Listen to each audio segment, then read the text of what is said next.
reluctantly crouched at the starting line, engines pumping and thumping in time. Hey guys, it's Tim with Pinchot Outdoors. We're actually back with Cordell today, but he's behind the camera at the moment. We got a nice little 14-inch bass here caught on a Bass Pro Shops XBS Red Cross shallow running crankbait using a Abu Garcia Ambassador SX reel on a Berkeley lightning rod. We're using 10-pound Troilene big game monofilament line and fishing right here by the boat dock. We got one last night on the same lure in the same spot that this one came out of, so we're going to release the fish now. As you can see here, it's really flooded, so over here.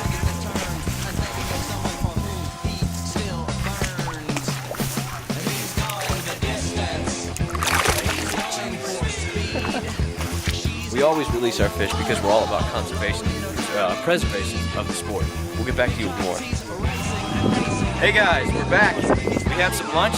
We just came back, same as last year. We came back and the Gary Yamamoto Senko does it again with another nice sized largemouth. I did step in the water getting him in on the ultralight reel, but we got 6-pound P line on there using a watermelon Yamamoto on a 4/0 red hook. I just caught myself. Oh, very pregnant. Look at this thing. This is just... Is that pregnant? Yeah, definitely pregnant.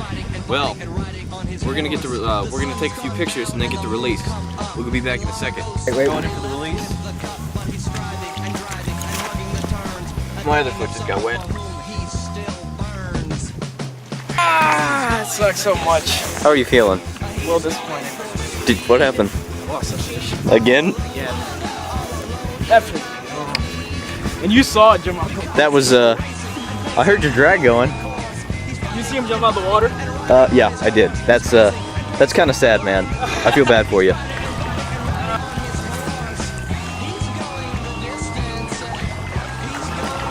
The joys of fishing near submerged boat docks.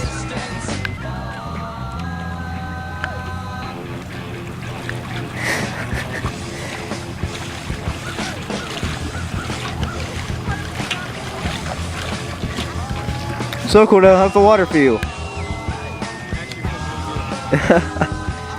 You gonna fish off that now? Gonna catch some fish? Got another one, guys, on the Gary Yamamoto Senko again. Weightlessly rigged with a 4/0 red hook made by Eagle Claw using the R2F Ultralight with P-line 6-pound copolymer line. Just a nice little 11-inch bass here. Very pregnant. You can tell they're getting ready to spawn here if they haven't already. It's a nice little female. Get a little black dot on there. A little black dot bass. They're usually more aggressive. And we're gonna release them. I don't know.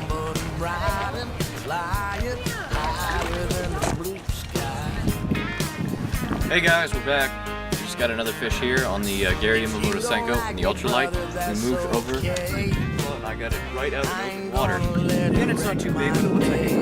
But I can tell the patterns of this one are way more spread out. So I'm thinking that it may be a spotted bass, but I'm not 100% sure. But you know, before we do anything else, we'll put it back in the water.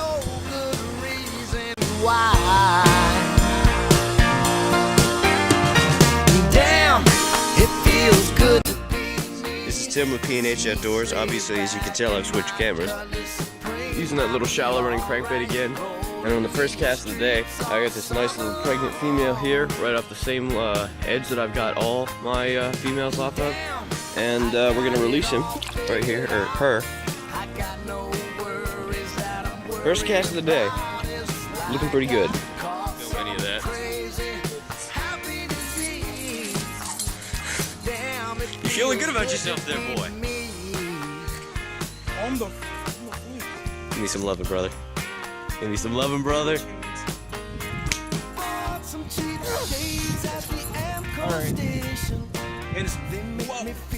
Look at that pregnant little bass there. Little. Not little, really pregnant. Alright, we're gonna get the scale and the measuring kit. 16, 2 pounds, pregnant as ever, on the fluke. Alrighty.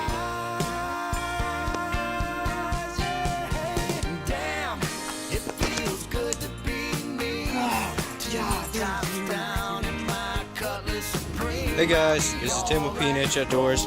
We switched spots. We're here back at the canal in Wildwood. I just got this decent-sized largemouth on a crappie max, or it was a little crappie crankbait.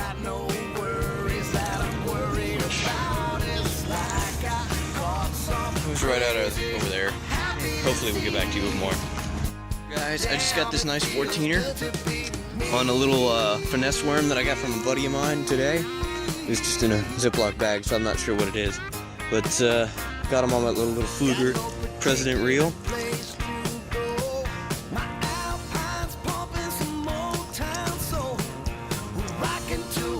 And away he goes. Cordell left about an hour ago. I'm about to leave now, so maybe we'll get back to you more if I can get back out. But tomorrow we're gonna be fishing. Tuesday too. So yeah.